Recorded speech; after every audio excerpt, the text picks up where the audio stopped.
11 बजे के बीच में उपस्थित हूँ आप सबके सामने। आज जिनकी कुंडली लेकर के आया हूँ इनका नाम अमित है और ये हैं जमशेदपुर झारखंड के। इन्होंने अपनी कुंडली भेजी है। कुछ सवाल इनके तो नहीं है पर एक सामान्य सा अध्ययन इन्होंने पूछा है। आइए लेकर के आता हूँ। सबसे पहले इनकी कुंडली में मैं 5 अच्छी चीज़ें बताता हूँ। अगर आपकी कुंडली में भी ये चीज़ें शामिल हो रही हैं तो निस्संदेह उस पर गर्व करने की बात होगी और ये बहुत ज़्यादा जो है वो भगवान को उस पर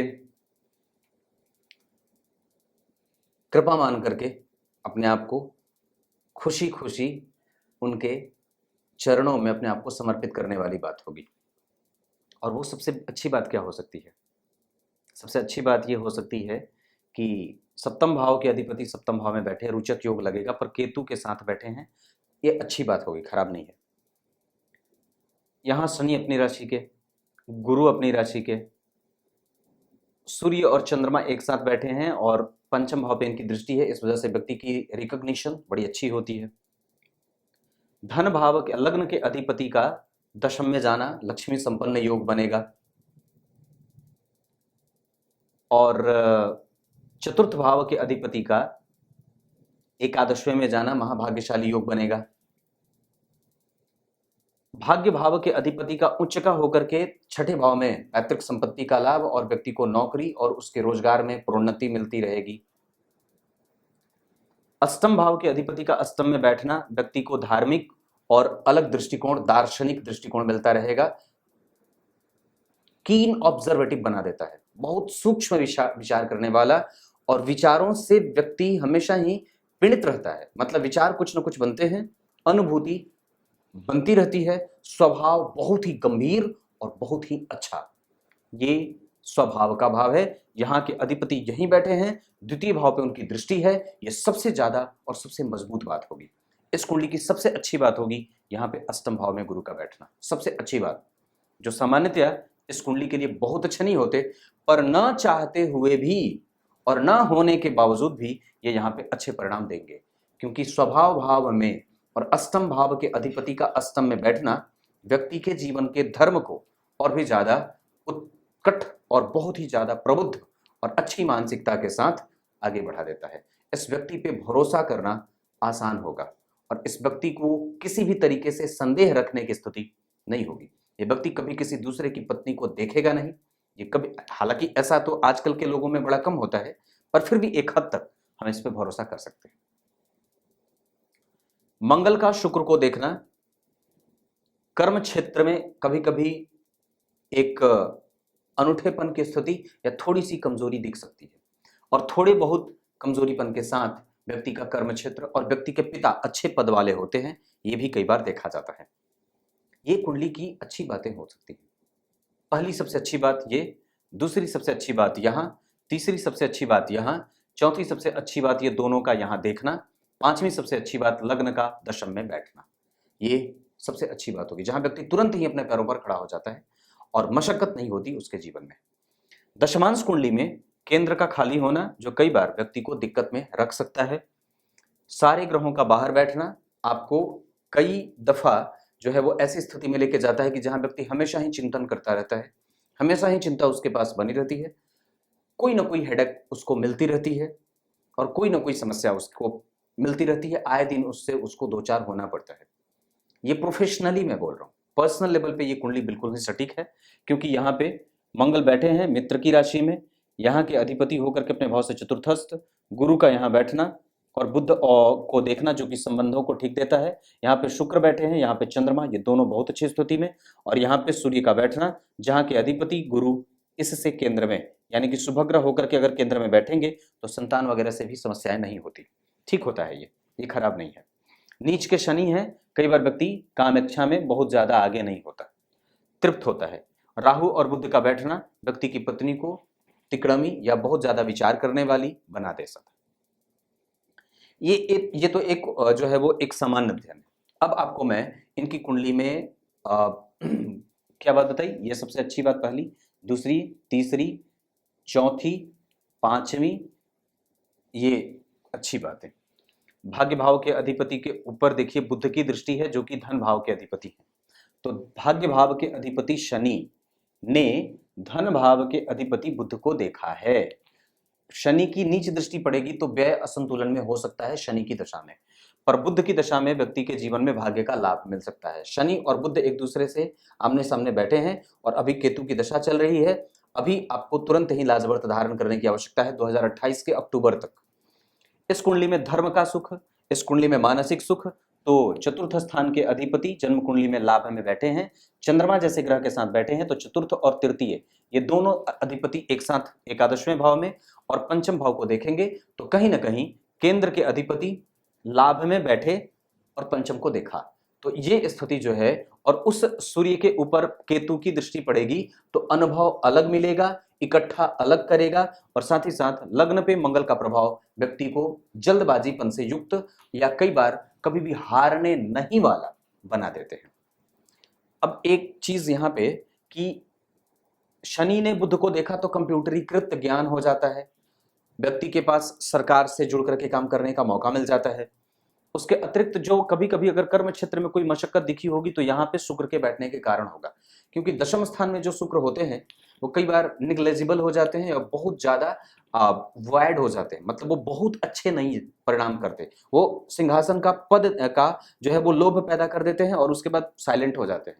पर आपको अपने पराक्रम के बल पे ही खुद आगे बढ़ना पड़ता है, उसमें उनका कोई विशेष रोल नहीं होता। ये काम मंगल उठा बैठे हैं और मंगल की दृष्टि यहाँ के लिए आपके कर्म क्षेत्र के लिए बहुत ही अनुकरणीय होगी। मतलब मंगल की दशा में व्यक्ति को करियर का लाभ, व्यक्तित्व का लाभ, स्वभाव में गंभीरता और स्वभाव में अल्हड़पन, और साथ ही साथ शंख की ध्वनि और व्यक्ति की वाणी, मंगल और गुरु दोनों की दृष्टि द्वितीय भाव पे जरा विचार करिए। तो गुरु धर्म के कारक, अध्यात्म के प्रणेता और सदैव ऑप्टिमिस्टिक बना देते हैं, शांति दूत बना देते हैं। उनकी स्थिति व्यक्ति की कुंडली में द्वितीय भाव पे, यानी कि विचार जो उत्पन्न होंगे वो इस तरीके से आते देखे जाएंगे। और मंगल जो कौन है, डेली बेसिस का इनकम या प्रत्येक दिन का जीवन दिनचर्या, ये भी जन्म कुंडली के द्वितीय भाव पे, मतलब प्रत्येक दिन व्यक्ति के जीवन में विचारों का बनना और नए नए उद्बोधन होते रहते हैं। तत्वतः ये कुंडली बहुत ही संतुलित है और बहुत ही नैसर्गिक रूप से शुद्धता को प्राप्त कर रही है। अगर वही गुरु अच्छे नहीं बैठे होते और इस गुरु पे अगर कहीं से भी राहु केतु का कोई प्रभाव हो जाता तो मैं समझता हूं कि ये ठीक नहीं होता। पर शनि की दृष्टि सरकारी नौकरी के भी लाभ उत्पन्न करती है और कई बार व्यक्ति को सरकार से लाभ देती है। अमावस्या दोष यहां बनेगा, पर इसे नहीं कहूंगा, क्योंकि यहां पे सूर्य और चंद्रमा के बैठ जाने से व्यक्ति को संपूर्ण की प्राप्ति और संपूर्णता का एहसास ये दोनों करा देंगे। जहां व्यक्ति को राजनीति में बहुत ज्यादा दिलचस्पी तो नहीं होती, पर वो बाहर ही बाहर से मक्खन लेता रहता है और सुगंध दुर्गंध पहचानता रहता है। दशमांश कुंडली थोड़ी और मजबूत बन सकती थी, पर वो नहीं बनी है। लग्न के अधिपति का 12वें जाना, धन भाव के अधिपति का जन्म कुंडली में नीच का होना, ये ठीक नहीं है। पराक्रम के अधिपति का जन्म कुंडली में उच्च का होना, सब चीज पराक्रम पे ही टिका है। मंगल यहाँ बैठे हैं, वो आपको देंगे यहाँ पे परिवर्तन, इसी के बल पे आपका करियर चल रहा है। क्योंकि दशमांश कुंडली में भी अगर आप देखें तो कमजोरी दिखे जा रही है, पराक्रम पे ही सारी चीजें टिकी हैं, और लग्न कुंडली में भी यहाँ के अधिपति उच्च के हैं, तो प्रतियोगिता वहां भी है, अपडेट करने की प्रक्रिया वहां भी जारी रहेगी। आपके ऊपर कभी कभी दिक्कत होती है कि मैं छोड़ ना दूं, छूट ना जाए, चला ना जाए, हट ना जाए, निकाल ना दिया जाऊं, ये डर और ये खतरा बना रहे। इस चीज से मुक्त होने के लिए आपको हमेशा ही गणेश जी के मंत्रों का जप करते रहना चाहिए और कम से कम देवी कवच का पाठ भी आपको करते रहना चाहिए। ये बात इतनी सी है। अब नक्षत्रों पे आता हूं। सूर्य आपकी कुंडली में बुद्धिमान बना रहे हैं रेवती नक्षत्र में बैठ करके 16 डिग्री पे, अवस्था ठीक है। चंद्रमा 2 डिग्री के कमजोर और पूर्वा भाद्रपद के बैठे हैं। और एक बात और भी बताऊं यहां पे रुक करके, तो जो आपकी कुंडली में राहु हैं वो वस्तुतः 14 डिग्री के हैं और उच्च के होकर के बैठे हैं, और उस भाव के अधिपति भी शुक्र केंद्र में ही बैठे हैं। राहु का केंद्र में बैठना ये अच्छा माना जाएगा, और शुभ ग्रह की राशि में बैठना, तो पापक ग्रह राहु का शुभ ग्रह शुक्र की राशि में बैठना, जो इस कुंडली का परम मालिक होता है और दशम स्थान में बैठे हैं, तो निस्संदेह यही राहु आपको सब कुछ दे भी रहे हैं और एक वक्त के आने के बाद यही आपको सब कुछ देंगे भी। क्योंकि जिस नक्षत्र में बैठे हैं उस नक्षत्र का अधिपति चंद्रमा भी सूर्य जैसे ग्रह के साथ एकादशवें भाव में बैठ करके आपको यश, कीर्ति, मान, सम्मान, पद, प्रतिष्ठा, प्रभाव ये सब देने की ताकत में है। राहु खराब नहीं है और उनके पास मंगल की ताकत है, हाँ, पर ये आपको कभी कभी तीव्रतम गति से आगे बढ़ने के लिए मजबूर करना चाहते हैं, जिसकी आवश्यकता कभी नहीं भी होती है तो भी आपको कई बार एक अलग तरीके का जल्दबाजीपन सताते रहता है। ये मंगल और राहु के कारण होता है। नेचर में जो जल्दबाजीपन आती है वो कई बार गुरु के कारण भी आ सकती है, क्योंकि वो भी कुछ ऐसे ही परिणाम दिखाते हैं। सत्य बोलने की ताकत, सत्य को समझने की ताकत, सत्य को सपोर्ट करने की ताकत आपके पास है। आप कभी भी निंदनीय कृत्य नहीं करेंगे, क्योंकि गुरु और सूर्य आपके अच्छे बैठे हैं। एक बात और कहूंगा, आपकी कुंडली में राहु रोहिणी के ये बहुत अच्छे, राहु शुक्र के ये बहुत अच्छे, केंद्र में बहुत बढ़िया। ये और भी अच्छे हो सकते थे जब उन पे एक शुभ ग्रह की दृष्टि पड़ जाती, जो कि नहीं है। अगर दो शुभ ग्रह की दृष्टि पड़ जाए तो राहु बलवान हो जाते हैं। और अगर जिस राशि में बैठे हैं, जिस नक्षत्र में बैठे हैं, उस नक्षत्र का अधिपति क्रमशः अगर उन्हें देख ले तो और भी ज्यादा अच्छी बात हो जाती है। पर ये दोनों ही चीजें, तीनों ही चीजें नहीं हो रही हैं।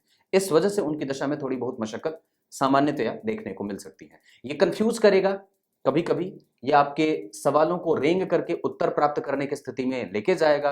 ये कई बार आपको हठ, आपको कई बार परेशान, ये कई बार आपको चिंतित और रैंडमली आपके पास समस्याओं का आना, ये इनका बेसिक नेचर हो सकता है, जो इनकी दशाओं में ज्यादातर देखने को मिल सकती है। व्यक्ति बहुमुखी, बहुआयामी इतना ज्यादा है कि उसके पास करने के लिए बहुत कुछ है और वो एक साथ multiple time multiple works play कर सकता है, बहुत सारे काम कर सकता है। आपके अंदर इतनी क्षमता तो आसानी से उपलब्ध है और निश्चित रूप से मौजूद है। ये मैं सूर्य पे था, चंद्रमा की बात करी मैंने। राहु के बाद अगर लग्न देखते हैं तो 15 डिग्री के अवरोह अवस्था में, मतलब अब वो नीचे जा रहे हैं। रोहिणी नक्षत्र के दूसरे चरण की ये बात होगी, जिसके अधिपति स्वयं शुक्र ही होते हैं, जो कि इस कुंडली के लग्नेश होते हैं। इसका मतलब ये हो जाएगा कि व्यक्ति की कुंडली में चंद्रमा की दशा और व्यक्ति की कुंडली में शुक्र की दशा, न चाहते हुए भी इन लोगों को, यानी कि इन दोनों ग्रहों को और सूर्य को, गुरु को, शनि को, मंगल को, न चाहते हुए भी अच्छी तरीके से परिणाम देना ही होगा। कमजोर कौन हो सकता है इस कुंडली के लिए? बुध, क्योंकि धन भाव के अधिपति हैं, खर्च ज्यादा करवाते हैं, और उस पर गुरु का प्रभाव अगर नहीं होता तो ये और भी ज्यादा नुकसानदायक हो सकते थे। ये राहु जो यहाँ केंद्र में बैठे हैं, अगर वही बुध इनके साथ बैठ जाते तो और भी अच्छी बात हो जाती। चलित कुंडली की अगर मैं बात करूंगा तो आपकी कुंडली में जो स्थिति बन रही है उसमें कोई भी ग्रह आपकी कुंडली में बदल नहीं रहे हैं, वो सारे ग्रह यथावत हैं। और वहां पे जो शुक्र की स्थिति है वो यहां ना होकर के यहां चली जा रही है। इसका मतलब है कि शुक्र आपकी कुंडली में क्रमशः जो भी चीज आप पाना चाहते हैं वो आपको करवा सकते हैं।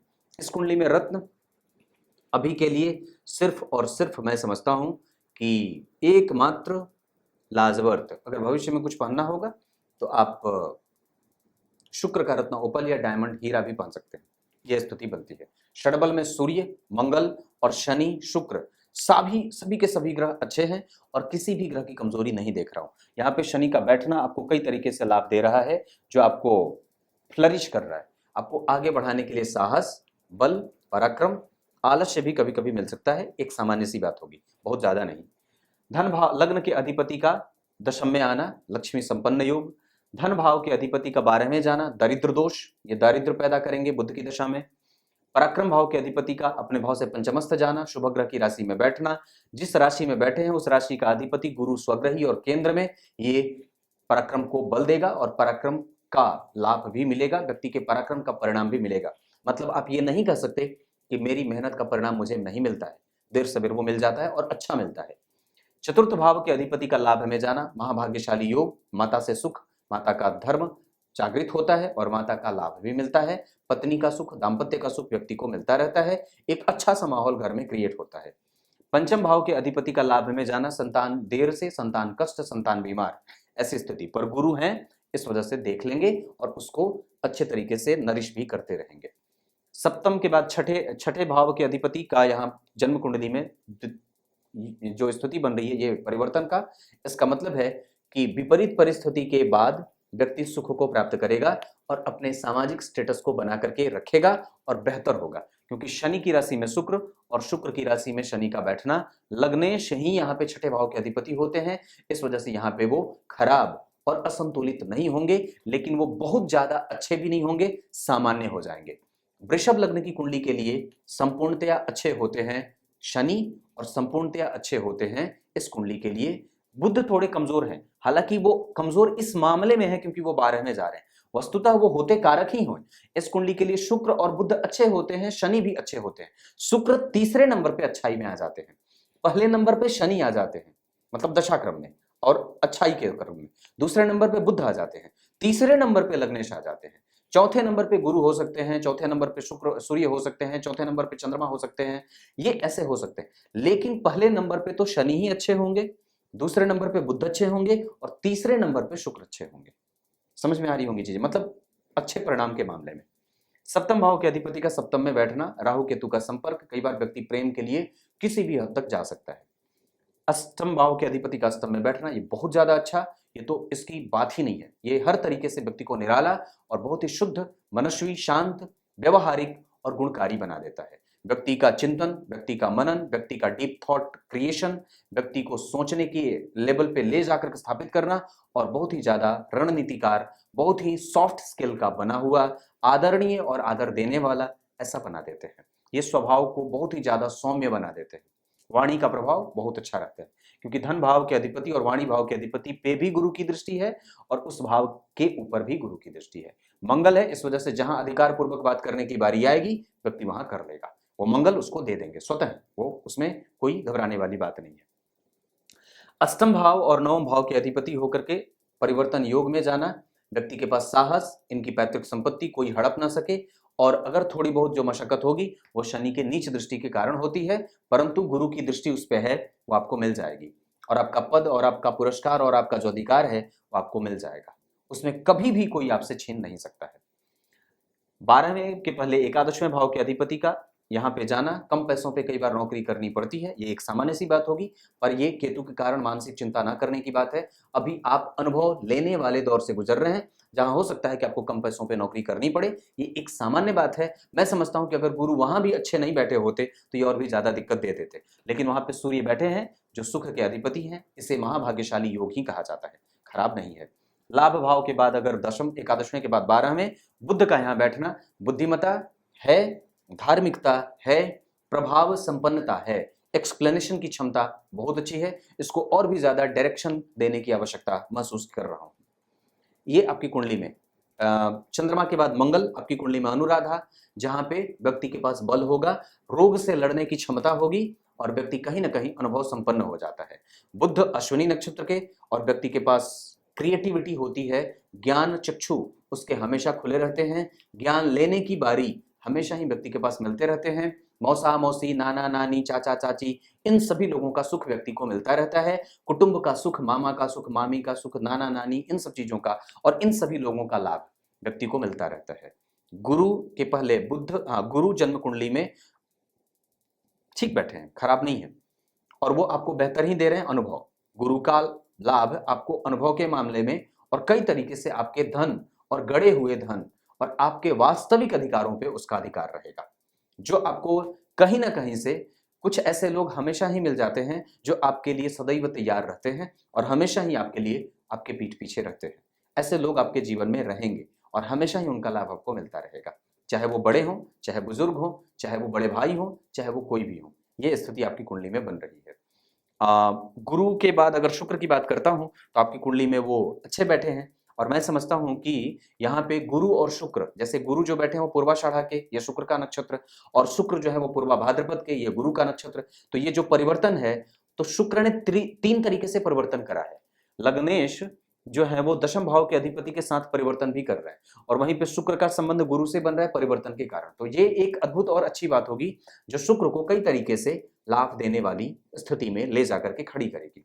जहां व्यक्ति लक्ष्मी का, जहां व्यक्ति धन का और चतुर्थ भाव पे इनकी दृष्टि पड़ जाए तब तो और भी ज्यादा अच्छी बात होगी। इस भाव से चतुर्थस्थ स्वग्रही मंगल का बैठना, इस भाव के अधिपति का जन्म कुंडली में जरा देखिए तो इस भाव पे गुरु की दृष्टि और इस भाव के अधिपति का अपने भाव से लाभ में जाना और गुरु से केंद्र में होना कई तरीके से लाभ देते। और इस भाव पे किसी भी, इस भाव के अधिपति के ऊपर किसी भी पापग्रह का कोई प्रभाव नहीं, केतु बैठे भी हैं तो खराब नहीं है, ये अच्छे ही हैं, संतुलित है।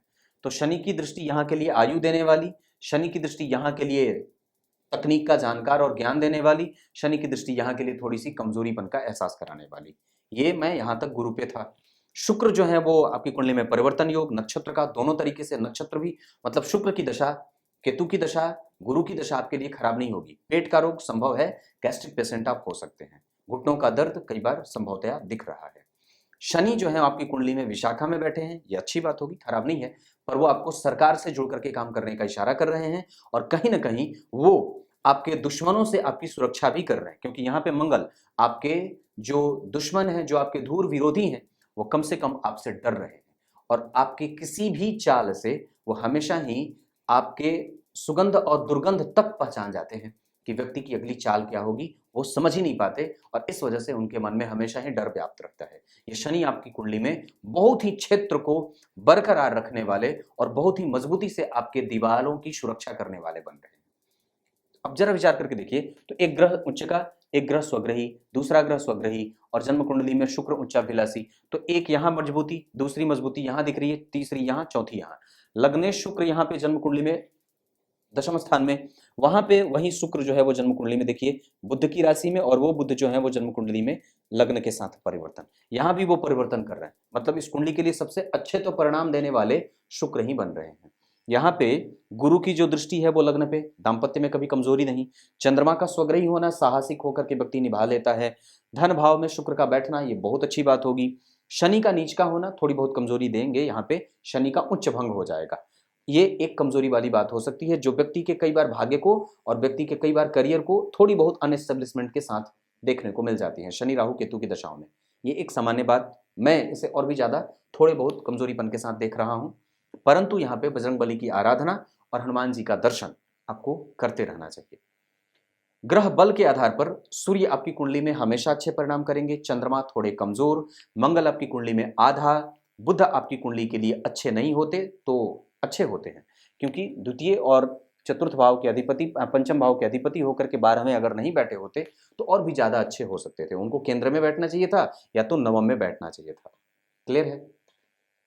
गुरु आपकी कुंडली के लिए और शुक्र अच्छे नहीं होते, क्योंकि वो अशुभ भाव के भी अधिपति हो जाते हैं ना, छठे भाव के, उनकी मूल त्रिकोण राशि यहाँ फंस जाती है इस कारण से कई बार, लेकिन वो ना चाहते हुए भी अच्छे परिणाम देंगे, क्योंकि वो कई तरीके से परिवर्तन में हैं, नक्षत्र से भी और राशि से भी, भाव से भी, और अच्छे बन रहे हैं। शनि आपकी कुंडली के लिए अच्छे होते हैं, राहु आपकी कुंडली के लिए हमेशा अच्छे होंगे, केतु आपकी कुंडली के लिए सामान्यतया यहाँ पे वो न तो अच्छे होंगे न तो बुरे, मतलब उनके दशा में व्यक्ति का जीवन सामान्यतः अच्छी जाती है। शुक्र की दशा भी आने वाली है, ये बहुत अच्छी जाएगी। अब क्या बताऊं, आपकी कुंडली के लिए 6 अंक यानी कि 6 तारीख अच्छी रहेगी। मकर राशि और कुंभ राशि के जातक आपके लिए अच्छे होंगे। आपकी कुंडली के लिए बचना चाहिए सिंह वालों से, वृश्चिक वालों से, धनु वालों से, तुला वालों से और मीन वालों से। हालांकि आपकी कुंडली के लिए दक्षिण दिशा बहुत अच्छी रहेगी। आपकी कुंडली के लिए जो स्थिति देख रहा हूं उसके आधार पर पूर्वा भाद्रपद से दान करने से, पूर्वा भाद्रपद में कोई काम शुरू करने से बचना चाहिए। रेवती अच्छा रहे, अश्विनी अच्छा रहे, रोहिणी अच्छा रहे, पुनर्वसु अच्छा रहे, मृगशिरा अच्छा रहे, पुष्य अच्छा रहे, श्रवण अच्छा रहे, हस्त अच्छा रहे, उत्तरा भाद्रपद, उत्तरा फाल्गुनी, उत्तराषाढ़ा अच्छा रहे, ये नक्षत्र आपके लिए अच्छे रहेंगे। इस कुंडली के आधार पर सूर्य षडबल में सबसे ज्यादा बलवान, मंगल दूसरे नंबर पे, तीसरे नंबर पे शनि आ जाएंगे। ये आपकी कुंडली में बातें बन रही हैं। अब इस कुंडली को और भी जरा समझते हैं। भाग्य का बल आपकी कुंडली में मिलता रहेगा, कर्म का सुख आपको मिलता रहेगा, लाभ का सुख आपकी कुंडली में थोड़े बहुत कमजोरीपन के साथ, पर भाग्य का बल यहाँ पे आकर के कमजोर, इस वजह से आपको उस पर हमेशा ही अपडेट रहने की आवश्यकता होगी। जब कभी भवन वगैरह खरीदना हो, गाड़ी खरीदनी हो, कोई चीज खरीदना हो, तो शनि को आप देख सकते हैं। उसके अतिरिक्त आप सूर्य को भी देख सकते हैं। इसके अतिरिक्त आपकी कुंडली में संतान आदि से संबंधित अगर कोई भी चिंता करनी हो, कोई भी बात हो, तो बुध और शनि को देख लेना चाहिए। आपकी कुंडली में अब इतनी सारी चीजें बता दी, कुछ मोटी और भी अच्छी चीजें बता देता हूँ। जैसे आपकी कुंडली में वाहन का सुख बहुत अच्छा है, आप इसके मामले में कभी भी पीछे अपने आप को महसूस नहीं करेंगे। शुक्र आपको देंगे, मंगल भी उसमें सहयोगी होंगे। आपकी कुंडली में संतान वगैरह से संबंधित जो चीजें होती हैं उसमें बहुत अच्छी बात देख रहा हूं, संतान से भी कष्ट नहीं हो और संतान बीमार हो सकती है, ये एक सामान्य सी बात है। दूसरे नंबर पे आपकी कुंडली जो है वो सावधान कब रहना है, तो उसके लिए सावधानी आपको बरतनी होगी 2024 के अप्रैल से 2024 के 9वें महीने तक, और एक सावधानी आपको बरतनी होगी 2026 के 9वें महीने से 27 के 10वें महीने तक। अभी तो टोटल अगर तरीके से देखूं तो ये दशा आपके पक्ष में भी नहीं है और आपके विपक्ष में भी नहीं है। इस दशा काल में आपको जो ग्रह की अवस्था है 14 डिग्री पे है, आपको वो दे रही है। तो अब बस आपको अनुभव प्राप्त करते चलना है। और मैं जहां तक देख रहा हूं तो आपकी कुंडली में ये बहुत अच्छे बैठे हैं, खराब नहीं बैठे हैं, तो वो देंगे ही। और डिग्री में भी उनकी अवस्था बहुत अच्छी है। जिस नक्षत्र में बैठे हैं अनुराधा के, वो नक्षत्र का अधिपति उच्चका है। अलग बात है कि नवांश कुंडली में वो नीच के होकर के अपने उच्चत्व को भंग कर रहे हैं। इस वजह से अंतिम दशा काल में हमें थोड़ी बहुत सावधानी से स्थिति बनती है। हालांकि एक बात और बता दूं, आपकी कुंडली में मंगल बढ़िया है, आपकी कुंडली में लग्नेश अच्छे हैं, आपकी कुंडली में शनि अच्छे हैं, इस वजह से आप धन का लेन देन कर सकते हैं। लेकिन आपकी कुंडली में जो पंचांग बना है, अगर हम उसको देखते हैं तो पंचांग में आपकी कुंडली में कृष्ण पक्ष के चतुर्दशी के चंद्रमा, ये आपको संतुलन पैदा करने में दिक्कत और मानसिकता को कमजोर करने में ले जा सकते हैं। फाल्गुन माह में आप जन्मे हैं, आप सिर्फ प्रेम की भाषा समझते हैं। उत्तरायण में जन्मे हैं, आत्मबल बना रहेगा।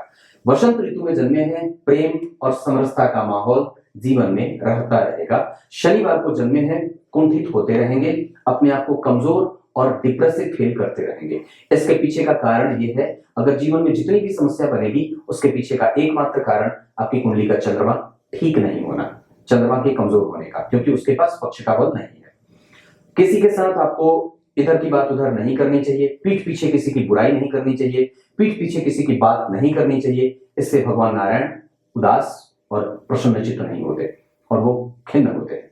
शुक्ल योग में जन्मे हैं, भगवान की भक्ति और ब्राह्मण वर्ण और मनुष्य गण के हैं। आपके पास शुद्धता है, आपके पास सात्विकता है, आपके पास गंभीरता है, आपके पास विलक्षणता है, आपके पास मंथन करने की शक्ति है, आपके पास चिंता नहीं है, आप चिंतन कर सकते हैं। ये कुंडली आपकी ऐसी है। इस कुंडली में शुक्र अच्छे नहीं होते हुए भी अच्छे होंगे। इस कुंडली में शनि अच्छे भाव में बैठे नहीं है, लेकिन पापग्रह का छठे भाव में बैठना अच्छा माना जाता है। पापग्रह का शुभ ग्रह की राशि में बैठना अच्छा माना जाता है। लाभ भाव के अधिपति का जन्म कुंडली में अष्टम में बैठना लाभ से कमजोर या दारिद्र दोष पैदा करता है। इस कारण से गुरु की दशा में किसी को देने से बचिएगा। किसी को पैसा देना हो, सबसे पहले उसकी कुंडली जरूर देख लीजिएगा, या उसके जन्म के नक्षत्र का पता अवश्य लगा लीजिएगा, या अगर ये पता ना हो तो निसंदेह कम से कम उसके नाम का अध्ययन अवश्य कर लीजिएगा। अब क्या बताऊं, कुछ इसी तरीके से आज के कार्यक्रम का समापन करते हैं। तब तक के लिए इजाजत दीजिए। शाम का कार्यक्रम जरूर देख लीजिएगा। तब तक के लिए बहुत बहुत नमस्कार।